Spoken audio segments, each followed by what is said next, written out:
Untuk analisis menggunakan Smart PLS, yang pertama kita lakukan adalah persiapan datanya terlebih dahulu. Nanti bisa dibuka file yang ini, client 0704 data dan hasil. Nah, di sini pada sheet data, di sini ada tabulasinya ya. Ini adalah tabulasi yang sudah saya buat. Jadi yang tadinya itu bentuknya seperti ini, yang berupa kata seperti ini, lalu kita codingkan dulu menjadi angka seperti ini. Jadi ini adalah untuk kriterianya. Dan untuk codingnya di sini ada rumusnya ya. Ini bisa diikuti seperti itu. Nah, setelah dikodingkan seperti ini, kemudian data ini kita rubah formatnya ke dalam CSV. Jadi untuk membentuk file CSV-nya seperti ini caranya. Kita copy dulu ya, seperti ini. Kita copy. Kemudian kita buat file baru. Nah, kita paste di sini. Paste yang ini ya. Paste value. Nah, seperti ini. Lalu kita hilangkan yang tidak diperlukan. Jadi ini tidak diperlukan. Kemudian ini juga questionnaire-nya tidak diperlukan. Kita bisa delete. Kemudian nomor juga tidak diperlukan. Jadi yang nanti yang digunakan adalah data yang seperti ini saja. Jadi data jawaban responden dan kode dari masing-masing indikatornya seperti itu. Kemudian setelah seperti ini kita save ya, file save as. Untuk file name kita tulis di sini contoh seperti itu. Untuk file name-nya bebas ya, bisa disesuaikan. Nah, yang terpenting ini untuk save as type, kita klik, kita pilih ini CSV UTF-8. Nah, seperti itu. Lalu tinggal kita klik save. Karena saya sudah buat, nanti gunakan file CSV yang ini saja. Jadi seperti itu ya cara untuk membuat file CSV-nya. Ini file CSV-nya yang ini nanti digunakan. Setelah file CSV-nya terbentuk, kita buka aplikasi Smart PLS seperti ini ya. Ini saya menggunakan versi 4. Kemudian klik new project. Name ini bebas ya untuk penamaannya. Kemudian ini import data file. Jadi import data file ini kita masukkan data CSV yang tadi. Kita klik. Nah, ini ya CSV ya. Lalu klik open.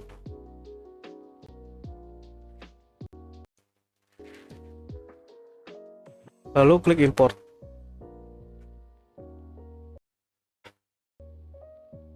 Ya, seperti ini tandanya data sudah termuat ke dalam aplikasi Smart PLS.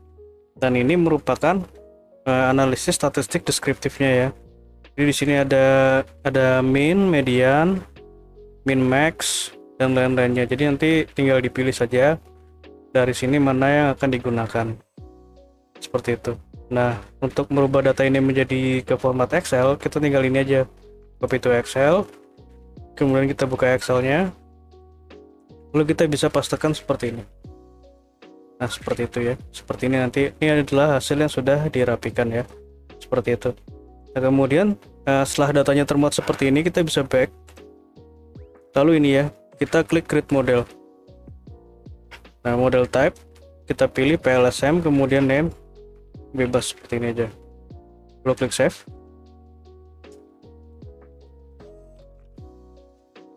Akan muncul tampilan seperti ini. Kemudian kita masukkan indikator ini ke dalam sini ya, ke dalam lembar kerja sesuai dengan kelompoknya. Jadi seperti ini caranya. Sampel seperti ini ya. Nah, oke, seperti ini.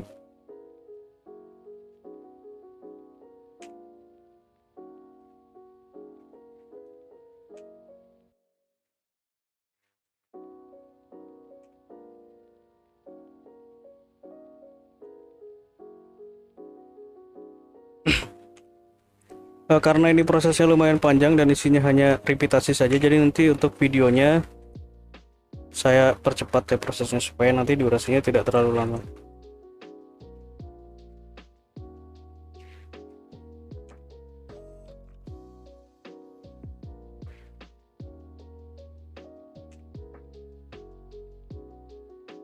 Ya, seperti ini ya. Kemudian kita bisa beri nama sesuai dengan variabelnya. Contohnya seperti ini ya untuk variabel untuk indikator SMU, mana ini? Nah, ini untuk indikator SMU kita beri nama.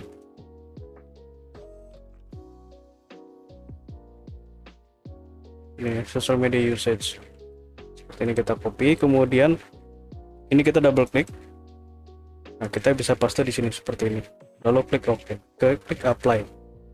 Nah, seperti itu ya. Selanjutnya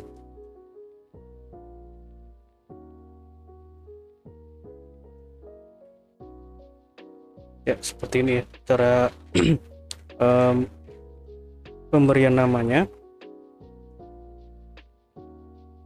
Oke, saya persingkat untuk proses. Nah, misalkan sudah diberi nama semua, kemudian disusun ya posisi penempatan dari variabelnya ini sesuai dengan model penelitian yang sudah dibuat seperti ini ya. Nah, untuk menyusunnya mudah ya, tinggal digeser saja seperti ini. Kemudian jika ingin menggeser atau merubah posisi dari indikator ini, tinggal ke menu indikator. Di sini ada tanda panah. Jadi misal kita ingin menggeser ke kanan, tinggal kita klik saja kanan, kiri, atau ke atas seperti itu. Nah, kemudian setelah seperti ini kita hubungkan variabel-variabel ini sesuai dengan model penelitian yang ada seperti ini ya. Nah, untuk menghubungkannya kita klik menu connect ini ya, kita klik connect, kemudian kita hubungkan seperti ini.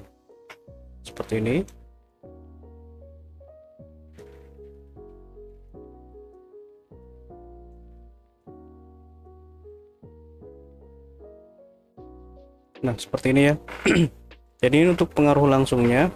Kemudian untuk efek moderasi, nah di sini ada variabel moderasinya ya, yaitu environmental awareness. Itu seperti ini caranya. Jadi kita klik ini environmental awareness ini ke sini, ke jalur free for environment responsibility ke sustainable ini ya. Nah, di tengah-tengah seperti ini, lalu kita dengan saja seperti ini. Oke. Setelah seperti ini bisa kita save. Nah, lalu selanjutnya kita lakukan perhitungan ini ya, outer model yang pertama. Jadi pada outer model yang pertama ini kita mengeliminasi variabel construct yang tidak valid. Nah, ini kan banyak yang tidak valid ya, jadi loadingnya masih di bawah 0,7 dan ada beberapa variabel yang AVE nya masih di bawah 5. Nah, targetnya adalah loading ini harus di atas 0,7 dan AVE ini harus di atas 0,5 seperti itu. Oke, kita analisis dulu. Caranya seperti ini. Klik calculate, PLS algorithm, lalu start calculation.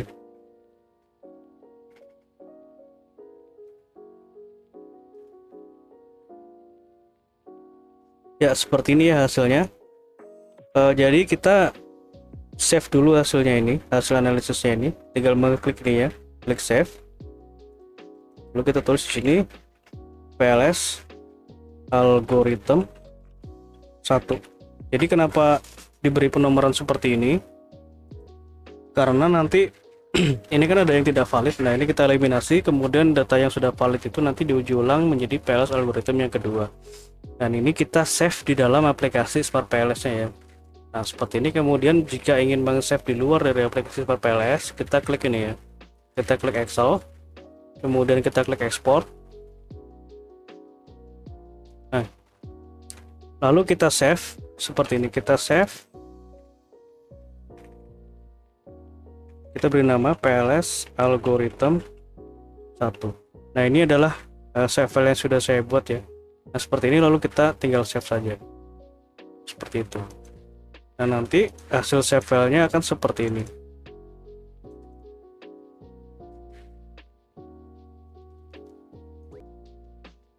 Nah, seperti ini hasilnya ya. Jadi di sini sebenarnya hasil dari sini ya, hasil dari Smart PLS itu sama saja. Nah, kalau misalkan kita ingin melihat nilai outer loadingnya, tinggal kita klik saja seperti ini. Nah, ini adalah nilai dari outer loading.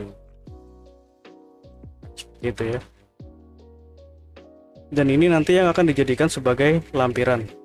Seperti itu untuk cara meng-save-nya. Oke, kita lanjut. Nah, yang pertama kita lihat di sini adalah nilai dari outer loadingnya. Kita klik ini ya. Oh sorry, sebelumnya.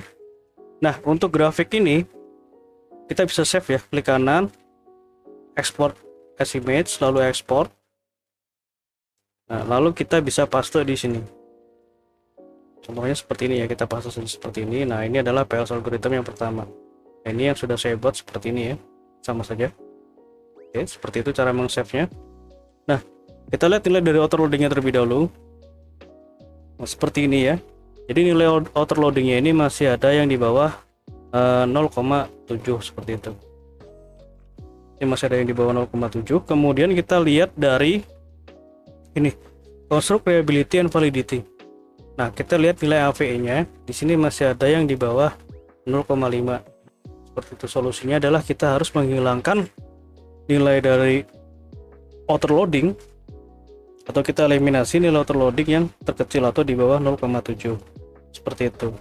Dan untuk ini ya, Probak Alpha ini adalah untuk menghitung reliabilitas, dan ini ya, composite reliability juga sama untuk menghitung reliabilitas. Jadi untuk nilai reliabilitas dilihat dari dua nilai ini, Probak Alpha dan composite reliability. Untuk Probak Alpha harus di atas 0,7, begitupun juga nilai composite reliability yang ini ya, yang rose. Oke, kita fokus ke sini dulu. Jadi pada pengujian saya ini untuk tabulasinya agak berbeda ya dengan yang dicontohkan. Kalau yang tabulasi yang dicontohkan itu kan antara validitas dan reliabilitasnya digabung, kalau ini saya pisah. Nah, di sini fungsinya adalah untuk loading. Untuk loading ini adalah untuk menguji validitas dari konstruk. AVE ini untuk menguji validitas dari latennya atau dari variabelnya ini ya. Nah, kalau untuk loading ini adalah untuk kuesionernya, AVE ini untuk variabelnya. Nah, ini adalah untuk uji validitas, kemudian reliabilitasnya dipisah nanti di sini. Nah, construct reliability seperti itu. Jadi nanti untuk penyusunan dari proposalnya atau tesis atau skripsi nanti bisa mengikuti urutan yang sudah saya buat seperti ini ya. Oke. Nah, di sini masih ada yang merah ya. Nah, ini masih ada yang merah. Kemudian di loadingnya juga masih ada yang merah ya. Nah, seperti ini. Nah, kita harus eliminasi terlebih dahulu. Nah, eliminasinya bagaimana? Kita cari nilai loading yang terkecil.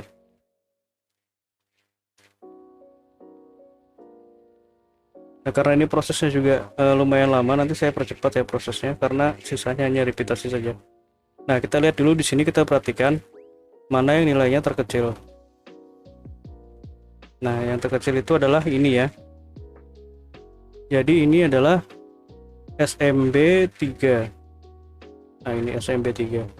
Nah, SMB3 ini nanti kita akan eliminasi. Oke, caranya seperti ini. Kita back ya, kita back dulu. Ini kan tadi sudah di save. Nah, sebelum kita eliminasi, kita buat model ini, kita duplikat. Jadi nanti yang dieliminasi ini model 2 seperti ini ya. Nah, bootstrapping ini adalah model yang kedua yang sudah dilakukan eliminasi. Nah, kita duplikat dulu, klik kanan, kemudian ini duplikat. Nah, seperti ini ya, create.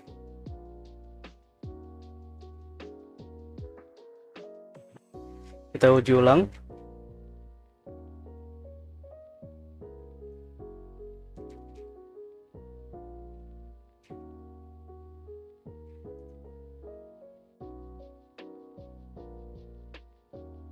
Nah, ini ya SMB3.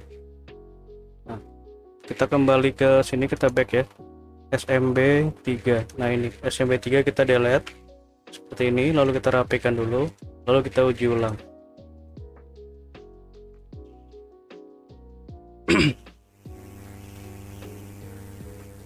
Kita lihat nilai overloadingnya.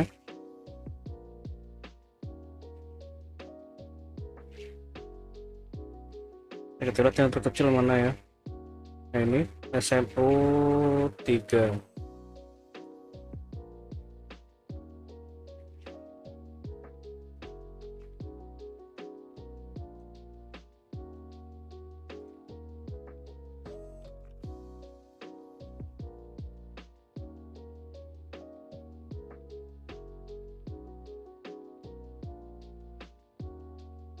Nah, seperti ini. Jadi selain kita mengeliminasi, kita juga lihat nilai dari construct reliability and validity-nya. Nah, seperti ini. Ini masih ada yang merah ya.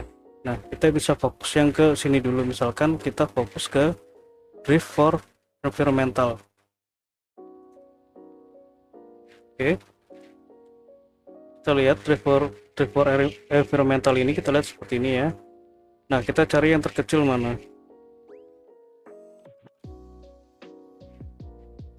Nah, ini yang terkecil ya, kita delete. Sorry, kita back dulu, lalu kita delete. Kita rapikan.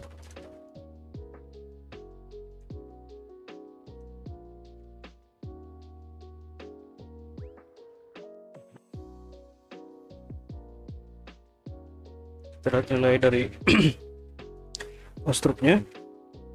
Nah, ini masih merah. Ini masih merah. Kita fokus ke sini tuh, driver environmental. Nah, kita cari lagi di sini mana yang paling kecil, R4. Lihat.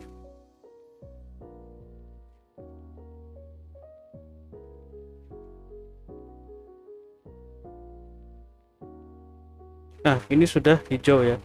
Ini sudah hijau, artinya sudah di atas 0,5. Kemudian untuk rollback alpha dan composite reliability ini, jika rollback alpha ini tidak memenuhi, kita gunakan nilai composite reliability-nya.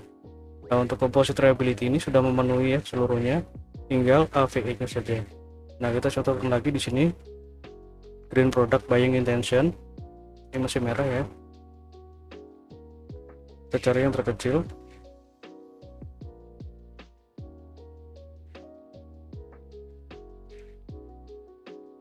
Ini.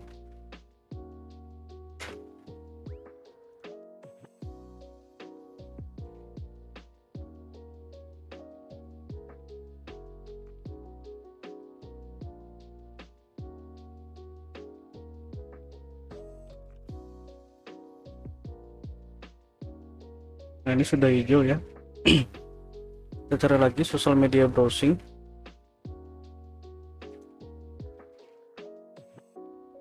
Lihat yang terkecil.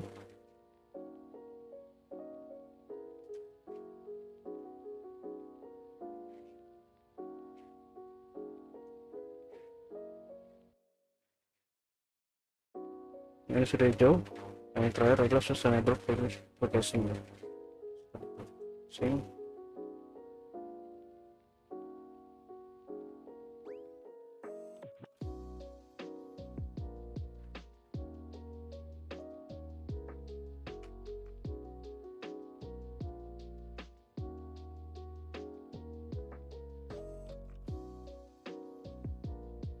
Ini sudah hijau semua, composite juga sudah hijau seluruhnya. Nah, kita tinggal lihat nilai overloadingnya. Nah, ini masih ada beberapa tersisa yang merah ya, seperti itu. Nah, ini nanti tinggal dieliminasi saja, seperti itu. Nah, setelah misalnya ini setelah dieliminasi, tinggal kita save. Nah, itu nanti di sini jadi pengujian PLS algorithm yang kedua. Nah, ini adalah final modelnya ya, ini sudah dieliminasi. Nah, kita uji.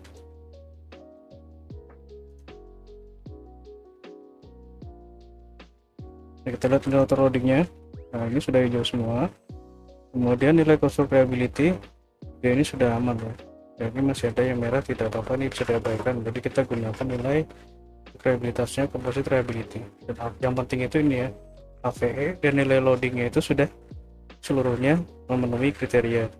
Nah, setelah seperti ini kita save. Ini masuk ke PLS algorithm juga sama ya, caranya seperti tadi. Jika ingin meng-save di luar dari aplikasi Smart PLS, kita tinggal klik ini export. Oke. Nah, di sini kita sudah sampai ke tahapan ini ya, tahapan yang kedua. Sini. Nah, ini nilai loadingnya sudah oke, AVE sudah oke, dan kemudian nilai dari composite reliability juga sudah oke seluruhnya.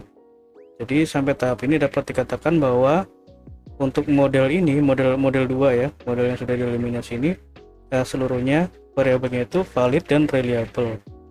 Nah, selanjutnya pengujiannya adalah ini ya, pengujian discriminant validity. Nah, di sini saya menggunakan dua metode yaitu HTMT. Nah, HTMT ini sesuai dengan yang dicontohkan di proposal atau skripsi yang dikirimkan, dan ini AVE menggunakan metode Warner-Laker kriteria. Jadi sebenarnya dua ini sama saja ya. Jadi ingin mengetahui apakah variabel konstruknya itu dapat membentuk latennya atau tidak. Nah, pada pengujian HTMT ini di sini terdapat beberapa masalah. Nah, yang merah ini artinya tidak dapat membentuk latennya. Jadi variabel konstruknya itu berkorelasi lebih tinggi ke variabel lainnya. Nah, ditandai dengan warna merah. Warna merah ini kenapa? Karena nilainya di atas 0,9. Nah, diperolehnya dari sini nilainya ya. Ini discriminant validity, kita lihat ini HTMT yang matrix. Nah, seperti ini nilainya. Nah, pada pengujian HTMT ini bermasalah, namun pada pengujian yang Warner-Laker yang ini tidak terjadi masalah seperti itu ya, tidak terjadi masalah diskriminan. Nah ini, nah untuk yang Warner-Laker ini kita lihat seperti ini cara membacanya. Nah ini adalah ada nilai yang di bold. Yang di bold itu artinya dia berkorelasi dengan variabelnya sendiri, gitu. Nah contohnya seperti ini ya. Jadi contohnya ini adalah green environmental awareness, nilainya di sini ke EA. EA ini adalah singkatan dari ini ya, environmental awareness. Nilainya di sini adalah 0,825. Jadi dia berkorelasi dengan variabelnya sendiri, nilainya 0,825. Nah, dia dikorelasikan dengan DER atau driver environmental, nilainya 0,595. Jadi dia lebih besar ke variabelnya dia sendiri ya. Nah, di sini dapat diketahui bahwa variabel environmental ini dapat membentuk, variabel konstruk dari environmental ini dapat membentuk latennya seperti itu. Contoh ini ya, sosial media juga sama, dia ke social media usage. Nah ini nilainya 0,779. Jika dibandingkan dengan variabel lainnya, dia lebih besar berkorelasi ke variabelnya sendiri. Maka di sini tidak terjadi masalah diskriminan seperti itu. Nah, di sini ada dua metode untuk pengujiannya. Jadi untuk saya sarankan sebaiknya menggunakan metode Warner-Laker kriteria saja, karena di sini tidak terdapat masalah seperti itu. Tapi sebenarnya nanti tinggal dipilih saja mana yang sekiranya paling cocok untuk digunakan. Saya hanya bisa menyarankan seperti itu. Nah, selanjutnya adalah pengujian intermodel. Yang pertama kita lihat adalah nilai VIF-nya. VIF itu kita peroleh dari sini, collinearity statistic VIF. Nah, kita lihat di sini, inner model matrix. Nah ini ya, ini adalah nilai VIF-nya. Jadi VIF ini nilainya harus lebih kecil dari 5.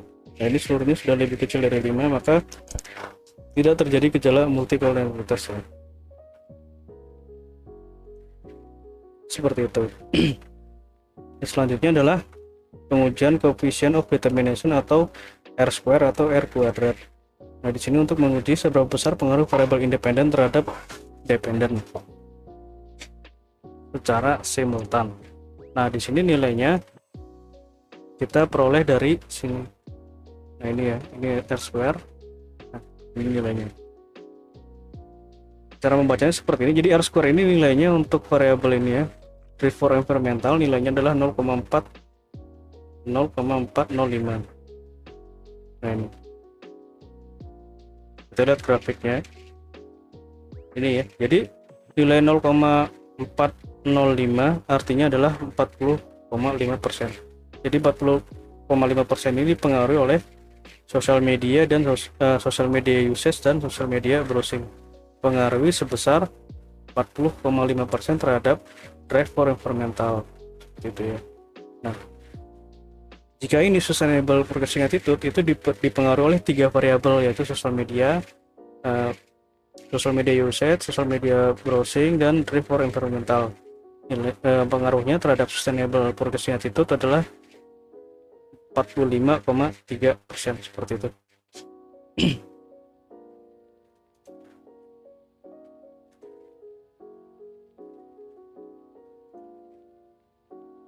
Dan untuk kategori ini ya, kecil, sedang, besarnya di sini sudah saya tuliskan. Nah, selanjutnya adalah pengujian Q kuadrat atau predictive relevance. Jadi untuk memprediksi nilai modelnya ya, jika dilakukan penelitian ulang. Nah, ini nanti kita lakukan. Nah, kita langsung skip ke sini dulu ke f(x) atau f kuadrat. Nah, di sini kita lihat untuk f kuadrat ini nilainya diperoleh dari sini f square. Kita pilih yang list. Nah, ini. Jadi bagaimana besaran pengaruh variabel independen terhadap dependen, cuma ini secara individu ya. Terus secara parsial. Di sini kita bisa lihat untuk driver environmental terhadap sustainable progressing attitude, nilai F square-nya adalah 0,082 atau dalam kategori kecil. Nah, kategorinya nanti bisa dilihat di sini. Seperti itu cara membacanya. Oke. Nah, selanjutnya adalah ini ya, predictive relevance atau Q kuadrat. Caranya seperti ini. Baik, jadi untuk Q kuadrat ini pengujiannya akan muncul jika menggunakan Smart PLS yang versi profesional. Jika menggunakan versi free, biasanya tidak akan muncul. Nah, cara untuk pengujian Q kuadrat atau predictive relevance caranya seperti ini. Klik calculate, lalu ini ya, kita pilih menu link folding, lalu start relation.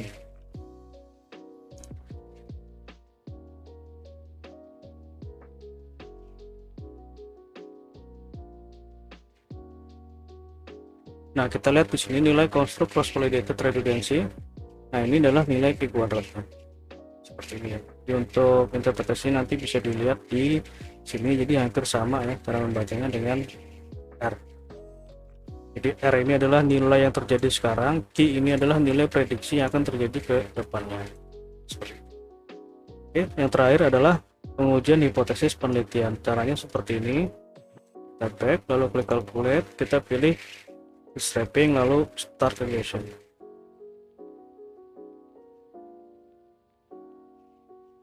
Ya, tunggu sebentar.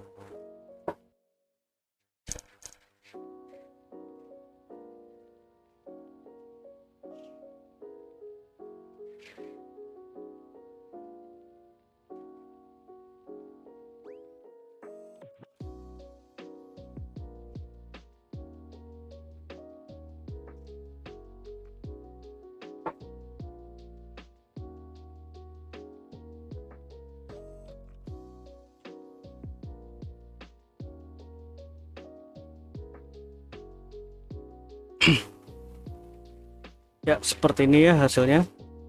Sama seperti tadi, kita bisa copy dulu ini, export as image, nanti bisa dipaste seperti ini. Seperti ini. Oke. Nah, di sini kita ada dua pengujian ya. Jadi pengujian pengaruh langsung dan pengaruh tidak langsung atau pengaruh variabel mediasi. Jadi untuk yang moderasi ini masuknya nanti ke pengaruh langsung. Nah, karena di hipotesisnya ini menggunakan variabel pengaruh langsung, maka kita akan fokus ke pengaruh langsung saja. Nah, untuk mengetahui pengaruh langsung, kita lihat di sini path coefficient. Nah, ini dia ya. Nah, di sini yang kita perhatikan ada dua nilainya, yaitu nilai original sampel dan nilai dari p-value. Untuk original sampel menunjukkan arah pengaruhnya itu positif atau negatif, sedangkan p-value ini apakah pengaruhnya itu signifikan atau tidak. Nah, kita contohkan seperti ini. Jadi driver environmental terhadap sustainable processing original sampelnya adalah 0,272 dengan p-value 0,000, artinya lebih kecil dari 0,5, maka driver environmental terhadap sustainable processing attitude ini memiliki pengaruh positif signifikan, seperti itu ya. Nah, pada variabel moderasi, jadi ini ya environmental awareness. Nah, ini kita lihat di sini variabel apa-nya. Nah, ini ya, yang ini. Nah, ini mediasi pengaruh driver environmental terhadap sustainable progressing attitude yang dimediasi oleh environmental awareness. Itu memiliki pengaruh negatif signifikan. Seperti itu cara membacanya. Jadi ini adalah pengaruh mediasinya, moderasinya itu dari environmental awareness ini negatif, seperti itu. Nah, untuk selanjutnya nanti bisa dilihat di sini ya. Dan di sini juga saya sudah buatkan untuk yang hipotesis yang lainnya ya. Cuma ini yang pengaruh mediasi ini tidak digunakan karena tidak ada di proposalnya. Tapi untuk melihat variabel moderasi ini, variabel mediasi ini kita lihat di sini spesifik indirect effect. Nah ini ya, kita lihat variabel mediasinya seperti ini. Jika diperlukan nanti tinggal di copy saja atau bisa dilihat di sini sudah saya siapkan seperti itu. Dan untuk ini ya, untuk di sini juga sudah ada referensinya. Saya menggunakan referensi dari Hair seluruhnya, dan di sini juga sudah ada lampiran outputnya seperti ini. Jadi tinggal di copy saja. Oke, sekian untuk pengujiannya. Jika ada yang kurang jelas nanti bisa ditanyakan. Terima kasih.